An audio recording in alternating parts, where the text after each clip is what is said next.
Tamil news நேயர்களுக்கு வணக்கம். இன்றைய சிறப்பு நேர்காணலில் நாம் இருந்திருப்பவர் மார்க்சிஸ்ட் கம்யூனிஸ்ட் கட்சியினுடைய மூத்த தலைவர் திரு கனகராஜ் அவர்கள். சார் வணக்கம். வணக்கம் சார். இன்றைய தினம் தஞ்சையில் நடந்த திராவிட முன்னேற்ற கழகத்தினுடைய ஒரு கண்டன ஆர்ப்பாட்டம் எல்லா கட்சிகளும் அழைச்சிருந்தாங்க. அவங்களுடைய தோழமை கட்சிகள் அதில் பங்கேற்றதை நம்ம பார்த்தோம். அதில் எதிர்க்கட்சி தலைவர் திரு உதயநிதி ஸ்டாலின் அவர்கள் கிட்டத்தட்ட ஒரு 20 நிமிடம் ஒரு ஸ்பீச்சை கொடுத்தாரு. சட்டசபையிலே நாங்கள் இந்த இஷ்யூவை அட்ரஸ் பண்ணுவோம் அப்படின்ற விஷயங்கள் சொன்னார். டெல்டா மாவட்டங்கள் இருக்கக்கூடிய ஆறுகள் எல்லாமே பாலைவனமாக காட்சி அளிக்கிறது அப்படிங்கிறது சொன்னார். இதை தமிழக வெற்றி கழக அரசு எப்படி அதை கையாளுதுன்னு நீங்கள் நினைக்கிறீங்க? அதாவது தமிழக வெற்றி கழகம் இன்னும் கொஞ்சம் ஜனநாயகபூர்வமாக செயல்பட வேண்டியிருக்கு. ஒரு நம்ம மாநிலத்துக்கும் இதர மாநிலத்துக்கும், அதே போல் நம்ம மாநிலத்துக்கும் ஒன்றிய அரசாங்கத்துக்கும் இந்த மாதிரியான பிரச்சனைகள் வரும்போது தமிழ்நாட்டில் இருக்கக்கூடிய எல்லா கட்சிகளையும் கான்ஃபிடென்ஸில் எடுத்துக்கிறது இருக்குல்ல, அது ரொம்ப முக்கியமானது. அதனுடைய பொருள் எல்லா கட்சியும் சொல்கிறதையே ஒரு ஆளுங்கட்சி கேட்கணும்னா நான் சொல்லலை. ஆனால் நீங்கள் அப்படி பேசும்போது ஒரு கிளாரிட்டி கிடைக்கும். நிச்சயமாக திமுகவோ அதிமுகவோ காவிரி பிரச்சனையை நீண்ட நெடுங்காலமாக அவங்க கையாண்டு வந்திருக்காங்க. வெறும் டெக்னிக்காலிட்டி மட்டும் இல்லை, அதாவது காவிரி மேலாண்மை வாரியம் என்ன சொல்லியிருக்கு ஏது சொல்லியிருக்குங்கிறது மட்டும் இல்லாமல் அரசியலாக கூட அதை எப்படி கையாள்வது அப்படின்னு இயல்பாக புதுசாக வந்த ஒரு அரசாங்கம் என்கிற முறையில் அதே கிளாரிட்டியை இவங்கக்கிட்ட பார்க்க முடியாதுங்கிறது ஒரு யதார்த்தம். அதையும் மீறி பார்ப்பாங்கன்னா அது நல்ல விஷயம். ஆனால் என்ன பிரச்சனை எனக்கு, ஏன் ஒரு அனைத்து கட்சி கூட்டத்தை கூட்டுவது? தண்ணீர் விட மறுக்கிற கர்நாடகா அந்த விஷயத்தை பண்ணுறாங்க, அனைத்து கட்சி கூட்டத்தை கூட்டுறாங்க. நீங்கள் தண்ணீர் பெற வேண்டிய நிலையில் இருக்கிற நாம் இன்னும் கூடுதல் ஒற்றுமையோடு இருக்க வேண்டிய அவசியம் இருக்குது. அப்போ அதில் அனைத்து பகுதியையும் கான்ஃபிடென்ஸில் எடுத்துக்கொள்வது என்பது இருக்கு இல்லையா, அது ரொம்ப முக்கியமானது. அநேகமாக கடந்த காலத்தில் இந்த காவிரி மாதிரியான பிரச்சனைகளில் ஒரு அனைத்து கட்சி கூட்டத்தை கூட்டுவதும், அதில் திமுக ஆட்சியில் இருந்தபோது அதிமுகவும் கலந்துருக்கு, அதிமுக ஆட்சியில் இருந்தபோது திமுகவும் கலந்துருக்கு. எல்லா கட்சிகளும் ஆலோசனைகள் சொன்ன பிறகு அப்புறம் அதிகாரிகளிடமும் கலந்து பேசிக்கொண்டு அதை சொல்கிறது. இப்போ நீண்ட காலமாக பொதுப்பணித்துறை அமைச்சராக இருந்த துரைமுருகன் அவருடைய அப்ரோச்சை தள்ளி வச்சுட்டு பார்த்தீங்கன்னா இந்த இஷ்யூவில் ஒரு சரன்னு அவரால் எல்லாத்தையும் சொல்ல முடியும். ஆக்சுவலாக அதை கவனத்தில் எடுத்துக்கணும்னு தான் நான் நினைக்கிறேன். இந்த விவகாரத்தில் குறிப்பாக எதிர்க்கட்சி தலைவர் என்ன விமர்சனம் வைக்கிறாருன்னா, மினிஸ்டர்ஸ் எந்த அளவுக்கு ஒரு பொறுப்பற்ற தன்மையாக இந்த விவகாரத்தை அவங்க கையாண்ட விதம். இப்போ ப்ரெஸ்ஸில் கேட்குறாங்க, அமைச்சர் குஷியாக இருந்த துறை சார்ந்த அமைச்சர்கிட்ட இதை பற்றி அவருக்கு போதிய புரிதல் இருக்கா, அல்லது அவர் பாய்காட் பண்ணுறாரா ப்ரெஸ்ஸை, அல்லது அவருக்கு மேலிருந்து அழுத்தம் வருதா, இதை பற்றி எதுவும் பேச வேணான்ட்டு நமக்கு அது தெரியலை. பட் ஆனால் ஒரு துறை சார்ந்த அமைச்சர் அதற்கு உரிய விளக்கம் கொடுக்கலாம். இல்லை அரசு தரப்பில் இருந்தாவது அந்த மக்களுக்கு கிட்டத்தட்ட 45 நாட்கள் கடந்து விட்டன, எத்தனை நிலங்கள் படும் மோசமாக சாம்பலாகக்கூடிய நிலைமையில் பயிர்கள்லாம் இருந்துகிட்ருக்கு. இப்போ இது அமைச்சர்கள் கையாண்ட விதம் சரியாக இருக்கா? இல்லை, அதைத்தான் நான் சொல்கிறேன். இன்னும் கொஞ்சம் நாள் இவங்களுக்கு தேவைப்படுது. அதை விட ரொம்ப முக்கியமாக கற்றுக்கொள்ள வேண்டும். நீங்கள் பிரதமராக இருக்கட்டும் அல்லது முதலமைச்சராக இருக்கட்டும், எல்லாம் மாஸ்டர் ஆஃப் ஆல் சப்ஜெக்ட்னு யாரும் இருக்க முடியாது. ஆனால் யார் ஷைன் பண்ணுறாங்க அப்படின்னு நீங்கள் பார்த்தீங்க அப்படின்னு சொன்னால், யார் ஒரு கலெக்டிவ் யூஸை எடுத்துக்கிட்டு அதில் இருந்து ஒரு முடிவுக்கு வர்றதுங்கிறது இல்லையா, அது முக்கியம். ஆனால் எங்கள் அண்ணன் முதலமைச்சரை பார்த்துட்டு மழையே பெஞ்சிருச்சு, சரி நாளைக்கு மழை பெய்யலைன்னா என்ன பண்ணுவீங்க? இந்த மாதிரியான இவர் மாணிக்கம் தாகூர் ஏன் இங்கே தண்ணி விடலைன்னு கேட்டால், ராகுல் காந்தி வந்தார் உடனே அங்கே மழை வந்துச்சு. தமிழ்நாட்டில் இப்படி ஒரு உரையாடல் நடப்பதை ரொம்ப கேள்வி கூத்தா பார்க்க வேண்டியிருக்கு. ஏன் இப்படி வைக்கிறாங்கன்னு எனக்கு புரியவே இல்லை. சரி, அப்போ நாளைக்கு தண்ணி இல்லாமல் போச்சுன்னா ராகுல் காந்தி இங்கே கூட்டிகிட்டு வருவாங்களா? இல்லை நாளைக்கு மழையும் பெய்யலை தண்ணியும் விடலைன்னா அது முதலமைச்சர் விஜய் அது என்னது துரதிர்ஷ்டக்காரர்னு யாராவது சொன்னால் அதுக்கு என்ன பதில் சொல்கிறது? ஏன் இப்படி பேசுகிறாங்க? நீங்கள் அவங்களுக்கு தெரிந்திருக்க வேண்டும் என்று நான் சொல்லலை. தெரியாத விஷயங்களை பேசாமல் இருப்பது நல்ல அதிகாரிகள். இதில் நம்முடைய அதிகாரிகள் தமிழ்நாட்டில், நான் ஐஏஎஸை மட்டும் சொல்ல, இந்த துறையிலேயே கரை கண்ட பல அதிகாரிகள் இருக்காங்க. இப்போ சில நேரங்களில் எங்களுக்கு ஒரு சிரமம் வரும், இந்த பிரச்சனையில் இப்படி டீல் பண்ணுறதா வேண்டாமா அப்படின்னு ஒரு பிரச்சனை வரும். நாங்கள் என்ன பண்ணுவோன்னா, அந்த சில குறிப்பிட்ட பிரச்சனைகளை நிறுத்தி வச்சுட்டு அதிகாரிகளோடு பேசுவோம் சில பேர்கிட்ட. அஃப்கோர்ஸ் அவங்க சொல்கிறது எல்லாத்தையும் அப்படியே நாங்கள் ஏற்றுக்கிறது இல்லைங்கிறது வேறு விஷயம். ஆனால் அவங்க சொல்கிறதுல இருக்கக்கூடிய உண்மைகள் இருக்குல்ல, அதை எடுத்துப்போம். அது ரொம்ப முக்கியமானது. அது எப்போதுமே நீங்கள் தவிர்க்கக்கூடாது. அதை விட்டுட்டு இந்த பொதுவாக எல்லா விஷயத்தையும் பார்க்குற மாதிரி இன்டர்பிரிட்டேஷன் மட்டும் போதும் அல்லது லாவணியாக பேசுகிறது மட்டும் போதும் என்று நினைக்கக்கூடாது. இது தமிழ்நாடு நமக்கு இயல்பா டெல்டாவை பொறுத்தளவில் எப்போ மழை, இது மழைக்காலம் இல்லை, இது முழுக்க முழுக்க காவிரி ஆற்றை நம்பி இருக்கக்கூடிய காலம். கடுமையான வறட்சி இருக்குது, குடி தண்ணீர் பற்றாக்குறை இருக்குது, விவசாயம் இப்போ செய்ய முடியுமாங்கிற நிலைமை இருக்குது. இதற்கு உகந்த சீரியஸ்னஸோட அமைச்சர்கள் இதை கையாளவில்லை என்று தான் எனக்கு தோணுது. அதே போல் சார், இப்போ அமைச்சர் நிர்மல்குமார் அவர்களுடைய இந்த நேற்றைய தினம் ஒரு ப்ரெஸ் மீட் கொடுத்துருந்தாங்க. அதுவுமே ஒரு சர்ச்சைக்குரிய விவகாரமாக பார்க்கப்படுது. இதுலேயும் காவேரிக்கும் திமுகவுக்கும் என்ன சம்பந்தம் எனக்கு தெரியல. டிகே சிவகுமார் தான் திமுகவுக்கு பிரச்சாரம் பண்ணார். அவரும் திமுகவும் ஒரு மறைமுக அண்டர்ஸ்டாண்டிங்கில் ஒன்று போய்கிட்டு இருக்காங்க.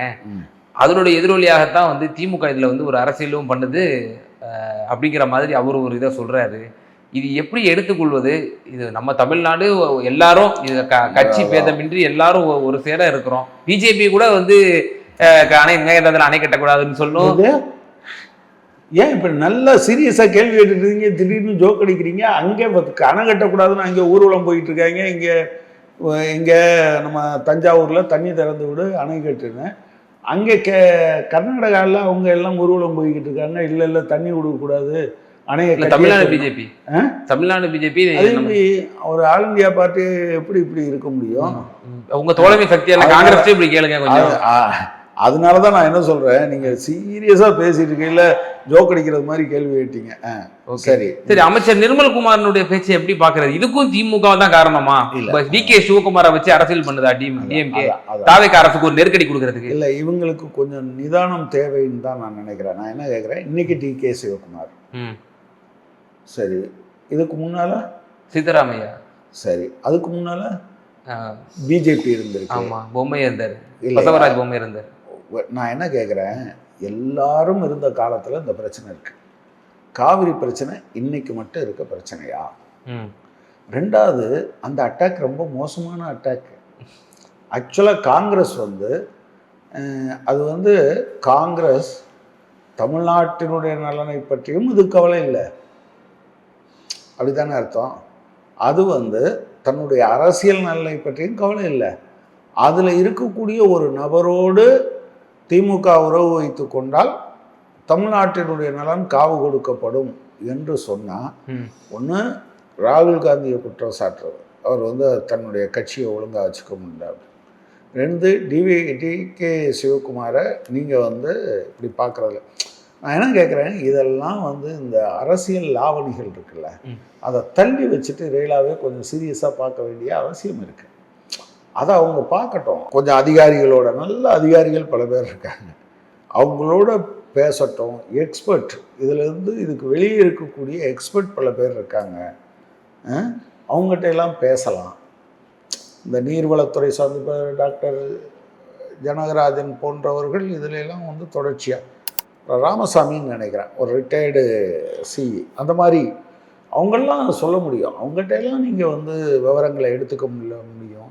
அதே போல் சட்டம் சார்ந்த விஷயங்களில் இதுவரை வந்திருக்கக்கூடிய தீர்ப்புகள், நதிநீர் குறித்து பொதுவான தீர்ப்புகள், இவற்றையெல்லாம் கையில் வச்சுக்கிட்டு பேசணுமே தவிர, நீங்கள் திரு மு.க. ஸ்டாலினையோ திமுகவையோ இன்றைக்கி 2 வார்த்தை சொல்லி சமாளிச்சிடலாம். நாளைக்கு தண்ணி வரலைன்னு வச்சுக்கோங்க, ஆடிப்பெருக்கு நடக்கலை, ஜனங்கள் என்ன பண்ணுவாங்க? டிகே சிவகுமாரோட பேசி இவங்க வரவிடாமல் பண்ணிட்டாங்கங்கிறத ஏற்பாங்களா? ஏன் உங்களால் காங்கிரஸ் கட்சியை பேச முடியலையான்னு கேட்பாங்களா? அதனால தான் நான் சொல்கிறேன், கொஞ்சம் நாள் ஆகும். இவங்க அதையெல்லாம் புரிந்து கொண்டு இதுக்கு கரெக்டாக பதில் சொல்கிறதுக்கு நாள் ஆகும். இப்போ நீங்கள் ஜனநாயகத்தன்மையோடு இதை வந்து நம்ம அணுகணும், ஒரு ஒற்றுமையோடு அணுகணுங்கிற ஒரு பாயிண்ட் அவுட்டை சொன்னீங்க. இப்போது தோழமை கட்சிகளும் சரி, அதை தாண்டி எல்லா கட்சிகளுமே வந்து நீங்கள் போகக்கூடாது கர்நாடகத்துக்கு அப்படிங்கிற கடுமையான எதிர்ப்பை வந்து பதிவு செஞ்சுருந்தாங்க. அதையும் மீறி வேளாண் துறை அமைச்சர் சொல்லியிருந்தாரு. அதை தாண்டி டிகே சிவகுமார் தான் முந்திக்கிட்டு சொல்லிட்டு இருந்தார், அவர் வந்து வரப்போறாரு அப்படி இப்படின்ற மாதிரி சொல்லிட்டு இருந்தாரு. பிறகு அவரே வர வேண்டாம், இங்கே அசாதாரண சூழ்நிலை இருக்குங்கிற மாதிரியும் அவரே சொன்னதை பார்க்குறோம். இப்போ நீங்கள் தோழமை கட்சியாக இருக்கீங்க, சிபிஎம் சிபிஐ, நீங்கள் அந்த தொழிலாளர் நலன் சார்ந்த பல இயக்கங்கள் உங்களுக்கு இருக்குது, வேளாண்ல உங்களுக்கு தனி பிரிவு இருக்குது, நீங்கள் அதில் கை தேர்ந்தவர்கள், உங்களை கூட ஜனநாயக ரீதியில் அணுகி உங்களுக்கு அதில் நல்ல அனுபவம் இருக்குது, வாங்க நீங்கள் இந்த அரசுக்கு ஒரு போதிய ஒரு இதை கொடுங்க, ஒரு அறிவுரையை கொடுங்க, அதை நாங்கள் கேட்கக்கூடிய ஜனநாயக தலைவர்கள் நாங்கள் இருக்கிறோம். இல்லை, அதான் ஸ்டேட்மெண்ட்லாம் நாங்கள் சொல்கிறோமே, நீங்கள் இந்த மாதிரியான விஷயங்களை எல்லாம் கொஞ்சம் பாருங்கள், எங்களுடைய அறிக்கை இருக்குது, அனைத்து கட்சி கூட்டத்தை கூட்டுங்கன்னு சொல்கிறோம். அது திமுக இருந்தபோதும் சொல்லியிருக்கோம், அதிமுக இருந்தபோதும் சொல்லியிருக்கோம், இவங்க இருக்கிற போதும் சொல்லியிருக்கோம். இப்போ நேற்று அமைச்சர் நிர்மல்குமார் என்ன சொல்கிறாருன்னா, அசம்பிளிலேயே ரெசல்யூஷன் போட்ட பிறகு அனைத்து கட்சி கூட்டம் எதுக்கு அப்படின்னு. இதை அப்படியே எக்ஸ்டெண்ட் பண்ணிக்கிட்டே போங்க, எங்கே போய் நிற்கும்? காவிரி மேலாண்மை வாரியமே சொல்லிடுச்சு, எதுக்கு அனைத்து கட்சி கூட்டம்? இப்படியா போச்சுன்னா இந்த ஒற்றுமை டிஸ்டர்ப் ஆகிடும். அதனால் நம்ம சொல்கிறது எல்லாத்தையும் கேட்குறாங்களா என்னங்கிறதெல்லாம் நமக்கு தெரியல. இப்போ நீங்கள் லோன் வெய்வர், இப்போ 75,000 வரை இருக்கிறவங்களுக்கு 75,000 ரூபா தள்ளுபடி. அதுக்கு பின்னால் 1,00,000 ரூபா இருந்தால் 35,000 ரூபா தான் தள்ளுபடி, 80,000 ரூபா இருந்தாலும் 35,000 ரூபா தான் தள்ளுபடி. ஒரு இர்ரேஷனலாக இருக்கும். அதுக்கு மேலே எவ்வளவு வந்தாலும் 75,000 ரூபாய்ன்னு கூட நீங்கள் யோசிக்கலாம். இதெல்லாம் என்னன்னா, கொஞ்சம் நீங்கள் வந்து அமைப்புகளோடு பேசுகிறது, எல்லா காலத்துலேயும் யாரும் பேசி கொஞ்ச நாள் உங்களுக்கு ஒரு இந்த இந்த இஷ்யூவில் கிரிப் இருக்கணும்ல, அதுவரை நீங்கள் பேசுறது இருக்கு இல்லையா? ஆனால் ஒரு 4 பேர் கிரிட்டிசைஸ் பண்ணுவாங்க. ஆனால் அதை தாண்டி இது தமிழ்நாட்டினுடைய பிரச்சனை என்கிற உணர்வோடு எல்லாரும் கருத்து சொல்ல வேண்டிய நிர்பந்தத்துக்கு உள்ளாவார்கள். அவங்க ஒன்றும் தாவேக்காவை அடிக்கிறதோட மட்டும் நிற்க முடியாத, அதில் ஒரு 4 வார்த்தை சொல்லுவாங்க. யாராக இருந்தாலும் அந்த விமர்சனம் தவிர்க்க முடியாது. எனவே நாங்கள் எங்கள் அறிக்கை மூலமாக ஏற்கனவே சொல்லியிருக்கோம், விவசாய சங்கம் அதை சொல்லியிருக்காங்க. பட் அவங்களுக்கு வேறு ஆலோசகர்கள் இருப்பாங்க, அவங்க என்ன சொல்கிறாங்கன்னு தெரியல. இப்போ இந்த விவகாரத்தில் தமிழ்நாட்டிற்கு ஒரு அவமானம் ஏற்பட்டிருக்கிறதாங்கிற ஒரு கேள்வி. இப்போ நம்ம தேசிய அளவில் இந்த இண்டோ பாக் வாரின் போது ட்ரம்ப் தான் வந்து என்ன சொன்னார், கிளைம் பண்ணிக்கிறார், ஒரு 1000 முறை சொல்லிட்டார், நான் தான் இண்டோ பாக் வாரில் நிறுத்தினேன் அப்படின்னு சொல்லி. இந்திய தரப்பு வந்து மறக்குது, இல்லை நாங்கள் எந்த அந்நிய நாட்டினுடைய இதுலேயும் நாங்கள் தலையீடு செய்யலை, நாங்கள் தான் உள் விவகாரத்தில் செஞ்சுக்கிட்டோம் அப்படின்ற மாதிரி. இப்போ டிகே சிவகுமார் தான் முந்திக்கிட்டு சொன்னார், ரெடி ஆகிட்டார் விஜய், ஹெலிகாப்டர் வரைக்கும் ரெடி பண்ணிட்டாரு அப்படி இப்படின்னு பேசினார். பிறகு அவரே வர வேணான்றாரு. இப்போ விஜய் தரப்பில் எதுவுமே அதை பற்றி பேசலை. அவங்க மேகதாது அணை கட்டுவேன்னு சொல்லி மூச்சுக்கு 300 தடவை சொல்கிறாரு. தாவேக அரசு அதுக்கும் எதுவுமே ரியாக்ட் பண்ணலை. மத்திய அரசையும் கண்டிக்கவே மாட்டேங்குது, பேரே சொல்ல மாட்டேங்குது பாஜகங்கிற பேரில், அதையும் எதிர்க்கட்சி தலைவர் வந்து குறிப்பிடுறாரு. இப்படி ஒரு அண்டை மாநில முதல்வர், ஒரு கர்நாடக முதல்வர், அவர் கன்னட மக்களுக்கான ஒரு இதுவாக அவர் பேசும் பொழுது, ஒரு தமிழ்நாட்டினுடைய முதலமைச்சராக இருக்கக்கூடிய ஒரு தமிழர் ஜோசப் விஜய் அவர்கள் அவர் உணர்வு பூர்வமாக இதில் செயல்பட்டாரா? இப்போ டெல்லியில் எப்படி மோடிஜி ட்ரம்ப் கிட்ட வாங்கின மாதிரி இங்கே டிகே சிவகுமார் விஜய் வாங்கினாராங்கிற மாதிரி ஒரு கேள்வி தோணுது. இல்லை, அப்படி சொல்கிறத நான் அப்படி பார்க்கல. பட் சென்ட்ரல் கவர்மெண்ட்டுக்கு எதிராக அவங்க பேசலைங்கிறத அது அப்படியே தான் அவங்க மெயின்டைன் பண்ணிட்டு வராங்க. இப்போ எங்ககிட்ட சொன்னாங்க, எழுத்துப்பூர்வமாக தான் சொன்னாங்க, மதச்சார்பற்ற, அது ஒன்று தானே நாங்கள் இதை சப்போர்ட் பண்ணுறதுக்கு. ஃபர்தராக இருக்கிறதெல்லாம் இப்போ நாளை மறுநாள் பட்ஜெட் வருது, மானிய கோரிக்கை வருது, அதுக்கு பின்னால் அதை சொல்ல போகிறோம்.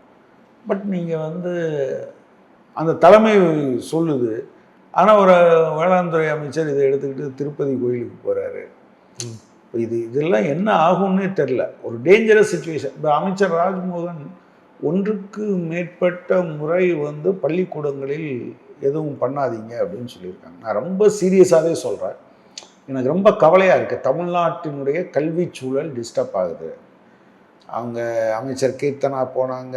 அதுக்கு முன்னால் அமைச்சர் உயர்கல்வித்துறை அமைச்சர் மீது விமர்சனம் வந்தது. திருப்பூணத்தில் ஸ்கூலுக்குள்ளே இப்போ பார்த்தா நேற்று அமைச்சர் பிரபு வந்து காரைக்குடியில் ஒரு ஸ்கூலில் டிவிக்கேன்னு பிள்ளைங்க கத்துறத, அது நான் என்ன கேட்குறேன்னா, தயவு செஞ்சு உங்கள்கிட்ட எப்படி சொன்னால் புரியும்னு எனக்கு தெரியல. தயவு செஞ்சு இந்த மாநில அரசாங்கம் இல்லை ஒருவேளை கல்வித்துறை அமைச்சர் சொன்னால் கேட்க மாட்டார் அப்படின்னு சொன்னால் முதலமைச்சரையாவது சொல்லணும். Very bad, very very bad. நீங்கள் இன்னைக்கு இதை சொல்லிட்டீங்க அப்படின்னு சொன்னால் பாவம் அந்த குழந்தைகளோட போய் இது ஒரு வன்முறைன்னு நான் சொல்லுவேன். நான் குழந்தைகளின் மீதான வன்முறை. 18 வயசுக்கு முன்னால் தன் பேரில் இருக்கக்கூடிய சொத்தை ஒருத்தன் விரும்பினா கூட அவன் இன்னொருத்தவங்களுக்கு எழுதி வைக்க முடியாது. அது ஒன்று. ரெண்டாவது, கல்வி வளாகங்களுக்குள் நீங்கள் அரசியலை நீங்கள் தேர்தல் வைக்கலாம் அது இதுன்னு சொன்னால் அரசியல்னு பலரும் பேசுவாங்க. It's very bad.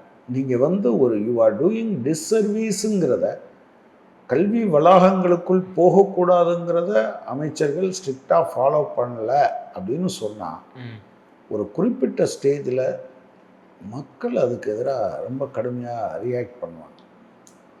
எல்லாரும் பேச ஆரம்பித்தா என்ன ஆகும்? Chit correct. வை? அவர் ஒரு டாக்டர் வேறு. எனக்கு அதுதான் என்ன விதமான கேரக்டர்னு புரிய மாட்டேன்னது. நீங்கள் ஸ்கூலுக்கு வெளியே தேர்தலுக்கு குழந்தைகளை பயன்படுத்தியதே ஒரு வழக்காக இருக்கு. ஆனால் இந்த சமயத்தில் பள்ளி வளாகத்திற்குள் போய் அவங்க டிவிக்கேன்னு கத்துறதும் இவர் மைக்கை பிடிச்சிக்கிட்டே போகிறதும் வெரி பேட். ரொம்ப அநேகமாக இந்தியாவில் வேறு எந்த மாநிலத்திலும் வேறு விதமாக ஆர்எஸ்எஸ் அதெல்லாம் பண்ணுறாங்க. அது வேற.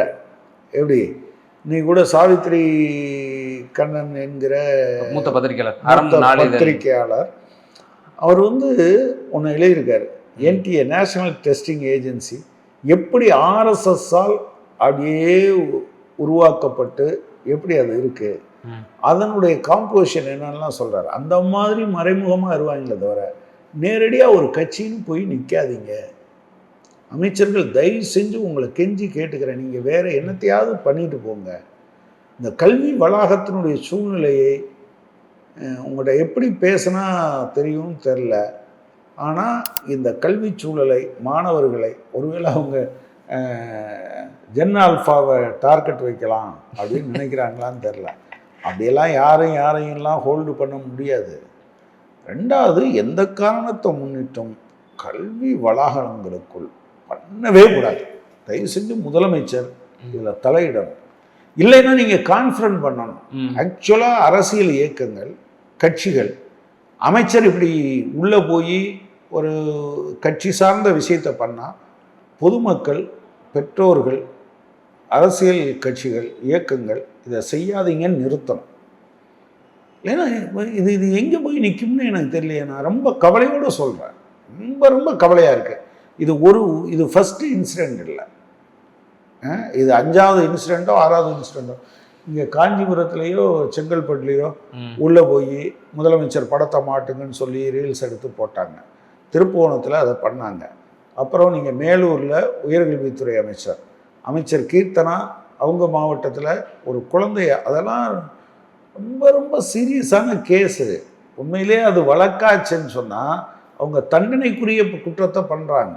ஒரு குழந்தை ஆசிரியரை தவிர வேறு இன்னொருவர் ஒரு குழந்தையை ஜட்ஜு பண்ணுறதும் அதை எடுத்து ஊரெல்லாம் போடுறதும் இந்த குழந்தைக்கு அவமானம் இல்லையா? நான் பத்திரிகையில் பார்க்குறேன், 5ஆம் கிளாஸ் படிக்கிற பையனா அப்பா திட்டாருன்னு சூசைட் பண்ணிக்கிறான். நீங்கள் ஒரு அமைச்சர் இப்படி பண்ணிட்டாங்கன்னு நாளைக்கு ஏதாவது ஆச்சுன்னா பெண் குழந்தை எப்படி? இப்போ பார்த்தா இவர் காரைக்குடியில் இதை பண்ணிகிட்டு இருக்காரு. This is not correct. Sir, அப்போ இஷ்யூ பேஸ்டாக இப்போ வரும்போது இந்த 80 நாட்கள் ஆகுது இந்த ஆட்சி வந்து. இப்போ நீட்டில் பார்த்தோம் எந்த அளவுக்கு உங்கள் காவல்துறையை வச்சு என்ன பண்ணாங்க அப்படிங்கிறது நம்ம பார்த்தோம். திராவிடர் கழக அலுவலகத்திலேயே முழுக்க போலீஸை குவிக்கப்பட்டு அந்த இடபிள்யூஎஸ் நீட்டுக்கு எதிரான போராட்டத்தை வந்து முட்டுக்கட்டை போட்டது. இந்த விவகாரத்தில் இப்படிப்பட்ட போக்கு, இஷ்யூஸை எப்படி ஹேண்டில் பண்ணணும், எப்படி அணுகணும், அதில் வந்து ரொம்பவே இதுவாக இருக்கா, மெத்தனை போக்காக இருக்கா? இல்லை போலீஸை ரொம்ப நம்புகிறாங்கன்னு நான் ஃபீல் பண்ணுறேன். ஓ ஓகே. கிட்டத்தட்ட இப்போ 31 தேதிகளில் எங்கள் மாநில குழு கூட்டம் நடந்தது கன்னியாகுமரியில். அநேகமாக பேசியவர்களில் மிக பெரும்பாலான காவல்துறையினுடைய அத்துமீறல் குறித்து குறிப்பிட்டார். எல்லாரும் பேசுனாங்க.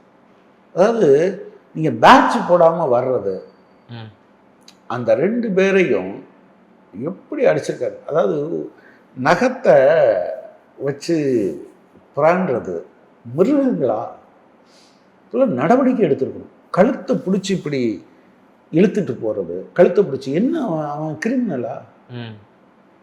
தேசத்தில் நடக்கிற ஒரு மிகப்பெரிய அட்டூழியத்துக்கு எதிராக இவன் வாரான். நீங்கள் கொள்கை தலைவர்கள்னு வச்சுருக்கவங்கெல்லாம் கிளாஸில் ஃபஸ்ட் ரேங்க் எடுத்தவங்களான்னு கேட்குறாங்க. பட் என்னன்னா உங்களுக்கு தேசத்தை பற்றிய கவலை அதிலிருந்து வந்தது தானே. அப்போது நீங்கள் அதை எப்படி ஹேண்டில் பண்ணணும்? பெண் குழந்தைகளை எப்படி ஹேண்டில் பண்ணணும்? பேண்ட்டை பிடிச்செல்லாம் இழுக்கலாமா? இப்போ வழக்குகளை ஏதோ வாபஸ் வாங்குறோன்னு சொல்லியிருக்காங்க, ரைட்டு. நான் என்ன கேட்குறேன், நீங்கள் சிபிஎம் அலுவலகத்திற்குள் எஸ்எஃப்ஐ ஆல் இந்தியா பிரசிடெண்ட் ஐசை கோஷை கைது பண்ணுறதுக்காக டெல்லி போலீஸ் போனாங்க. எங்கள் வளாகத்துக்குள்ளே எப்படி நீ வரலான்னு கேட்டு ஜான் பிரிட்டாஸ் திருப்பி அனுப்பிச்சார். எங்கள் கட்சி தலைவர்கள்லாம் சேர்ந்து. நான் என்ன கேட்குறேன், பெரியார் திடலுக்குள் ஏன் போகிறீங்க? நீங்கள் ரோட்டுக்கு அப்படி பேசுனா பரவாயில்ல. நீங்கள் நாளைக்கு அலுவலகத்துக்குள்ளே வரமாட்டாங்க. பெரியார் திடல் என்பது ஒரு அலுவலகம் தானே. அது யாருக்கு சொந்தமானதுன்னா அது பொது இடம் கிடையாது இல்லையா? அது தீகாவுக்கு சொந்தமான இடம் தானே. அதுக்குள்ளே போலீஸை கொண்டு போய் குவிக்கிறதெல்லாம் இருக்குல்ல. இது என்ன ஆகும்? ரொம்ப கவலையாக இருக்குது காவல்துறையினுடைய அந்த அணுகுமுறை. நீங்கள் சபரிவர்மன் இதாக இருக்கட்டும் கன்னியாகுமரியில், அதே போல் அருணாச்சலம் தூத்துக்குடியில், அதே போல் தூத்துக்குடியில் அந்த ஒரு ஏடிஎஸ்பி பேசினேன், நாக்கை துருத்திட்டு வாங்கடே வாங்க அப்படின்னு சொல்கிறது. நிறையா பீப்பு அவருடைய இன்டர்வியூவில் அவருடைய பேச்சை ரெக்கார்ட் பண்ணிட்டு பீப் சவுண்டாக போட்டு வச்சுட்டு இருந்தாங்க. What is this? நீங்கள் காவல்துறையெல்லாம் நீங்கள் காவல்துறையை நீங்களும் நானும் காவல்துறையில் இருந்தோம்னாலும் நம்மளை அப்படி தான் ஆக்கி வைப்பாங்க. அதுக்கு தான் ட்ரெயின் பண்ணுறாங்க. ஒரு மனுஷனை அடிக்க முடியுமா? எனக்கு யோசிச்சு, ஒரு எந்த தவறும் செய்யாத ஒரு பொது விஷயத்துக்காக வர்ற மனுஷனை ஒருத்தனை அடிக்க முடியுங்கிறது இருக்குல்ல, உங்கள் கையில் இருக்க கம்பை வச்சு. அல்லது ஒரு சின்ன பையனை, படிச்சுட்டு இருக்க பையனை 2 காலையும் கையவும் பிடிச்சி வேனில் மோதி முழங்கால முடிக்கணும். அந்த லெகமெண்ட் ஃபுல்லாக டியர் ஆகிருக்கு. ரொம்ப கொடூரம். அவங்க மேலே யார் மேலேயுமே இது இல்லை. நான் எனக்கு தெரிஞ்சு சமீப காலத்தில் அது திமுகவாக இருக்கட்டும் அதிமுகவாக இருக்கட்டும், பள்ளி வளாகத்திற்குள் நீங்கள் அமைச்சர்கள் போகிறத நான் இதையும் சேர்த்தே தான் பார்க்குறேன். இப்போ போலீஸ் போகுது. நீங்கள் போலீஸ் உள்ளுக்குள்ளே தகராறு நடந்தால் கூட முதல்வர் அல்லது ஹெட்மாஸ்டர் சொல்லாமல் நீங்கள் உள்ளே போக முடியாது. ஆனால் இப்போ சர்வசாதாரணமாக போகிறாங்க, இழுத்துட்டு வராங்க. திருவொற்றியூர் கவர்மெண்ட் காலேஜில் நீங்கள் அப்படி இருந்த கொஞ்சம் பேரை இழுத்துட்டு கைது பண்ணி வச்சுட்டு இன்னும் கொஞ்சம் பேர்கிட்ட போய் என்ன சொல்கிறாங்க அப்படின்னா, அவங்க கட்டாயப்படுத்துனாங்கன்னு சொல்லு அப்படின்னு எழுதி வாங்கி இவங்க கட்டாயப்படுத்தி ஒரு 3 பேரை டிஸ்மிஸ் பண்ணுறது, ஒரு 4 பேரை சஸ்பெண்ட் பண்ணுறது. நான் என்ன கேட்குறேன், இந்த மாதிரியான இவங்க போலீஸ்காரங்களா? எப்படி இவங்க ஒரு சாதாரண விஷயம், பொது விஷயத்துக்கு போராட வந்தவங்க, அந்த விஷயத்தையே இப்படி பண்ணுறவங்க ஒரு வழக்கு சம்பந்தமான விஷயத்தில் எதெல்லாம் மாற்றுவாங்க? நீங்கள் அப்படி பார்த்தீங்கன்னா போலீஸ் அநேகமாக ஒரு கட்டுப்பாட்டை மீறி போகிறதா? கடிவாளம் இல்லாத ஒரு துறையாக. ஆமாம் ஆமாம். போலீஸ் எப்போதுமே எல்லா ஆட்சி காலத்திலும் அது அடக்குமுறை கருவிதான். அது ஏதோ மக்கள் பாதுகாப்புக்காக இந்த உங்கள் நண்பன்னு நீங்கள் எழுதி வைக்கிறது விஷயத்தில் அமுதுன்னு எழுதி ஒட்டிக்கிறது மாதிரி தான். காவல்துறை அரசு ஆளும் வர்க்கத்திற்கு ஆதரவாக ஒடுக்குமுறை செய்வதற்காக உருவாக்கப்பட்டிருப்பது தான். ஓகே, நாளைக்கு நானும் நீங்களும் இங்கே போனீங்கன்னா கூட அது உங்களுடைய மைண்ட் செட்டை எப்படி மாற்றுவாங்கங்கிறது இருக்குல்ல, அது வர்றதா. எப்படி எனக்கு எந்த இதுவும் இல்லாமல் கலவரத்தில் ஈடுபடாத ஒரு ஆர்ப்பாட்டத்தில் இந்திய அரசமைப்பு சட்டம் கொடுத்திருக்கக்கூடிய ஒரு வடிவத்தில் நின்று ஒரு கோரிக்கையை வலியுறுத்துகிற ஒருத்தனை எப்படிங்க அடிக்க முடியும்? ஓகே. எனவே போலீஸ் கொள்கையெல்லாம் ரொம்ப மோசம்னு பேசுகிறாங்க. இந்த நாட்களில் தமிழ்நாடு அரசாங்கம் போலீஸ் கொள்கை சம்பந்தமாக அவங்க ஒரு க்ளூலெஸ்ஸாக இருக்காங்க அப்படின்னு நான் நினைக்கிறேன். நிச்சயமா சார், பல்வேறு கேள்விகளுக்கு ரொம்ப விரிவாக தெளிவாக பதில் சொன்னீங்க. ரொம்ப நன்றி.